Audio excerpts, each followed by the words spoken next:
એટલી કુરબાનીઓ આપીને આઝાદી મેળવી છે એને ફરીથી કુરબાની આપીને જીવંત પ્રશાંત તરીકે લોકોને દર્શાવીને આઝાદી શું ચીજ છે ને સરદાર પટેલ શું ચીજ હતા એ બતાવવાનો પ્રયત્ન કર્યો છે. એમને જે આ ઉદ્ધમ કરીને આપણી અમૂલ્ય આઝાદીને જાળવી રાખવાની, એને આગળ નિભાવવાની, અથવા તો એમની જે નિષ્ઠા છે એને લોકો સમક્ષ રજૂ કરી અને એમના હાર્ટ શું હતા અને અત્યારે આપણે શું કરી રહ્યા છીએ એ કમ્પેરિઝન કરીને લોકોનામાં જનજાગૃતિ લાવવા માટેનો આ એક સારામાં સારો આઈડિયા છે અને એમની આખી મહેનતને દાદ આપવી પડે.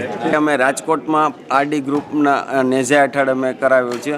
રિયાલિટી ને આબેહૂબ જેને કહેવાય, જે ભાવ જે રજૂ થાય છે એ સરદાર પટેલમાં થાય છે ને થેન્ક્સ ટુ ઓલ સ્ટાફ જેને કે રિયલ અને જેને એપિરિયન્સ કરેલો છે. હું સરદાર પટેલની જન્મભૂમિ કર્મભૂમિમાં અત્યારે કાર્યરત છું.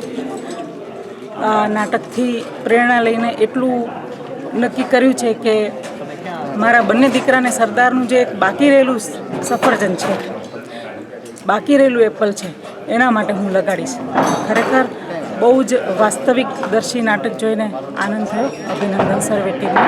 મલ્ટીમીડિયાના જમાનામાં એક લાઈવ શો કરવો એ જ બહુ પ્રશંસનીય કામ છે અને નવી પેઢી સરદારને અને રાષ્ટ્રીય પ્રશ્નોને ઉજાગર કરવામાં આ નાટક બહુ મોટો ભાગ ભજવશે.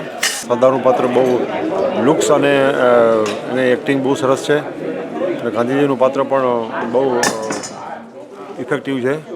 ઓવરઓલ બહુ સારું પ્લેટફોર્મ પ્રોવાઈડ કરશે. મને પણ સરદાર વિશે વાંચવા માટે પ્રેરણા આપે છે.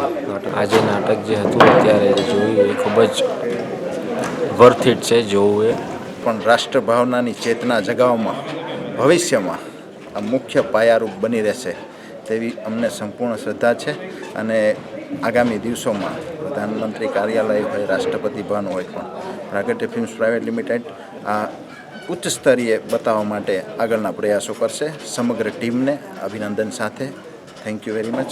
अद्भुत और इतना जीवंत नाट्य न भूतो न भविष्यति. मित्रों, ऐसा क्षण किसी कवि ने कहा है कि राग रसोई पागड़ी कभी कभी बन जाए. ये वो क्षण था. સરદાર પટેલ એને માટે જે માન હતું એ અનેક ગણું વધી ગયું છે અને એમાંના ઘણા ઐતિહાસિક તથ્યો આ ટીમે બહાર પાડ્યા છે.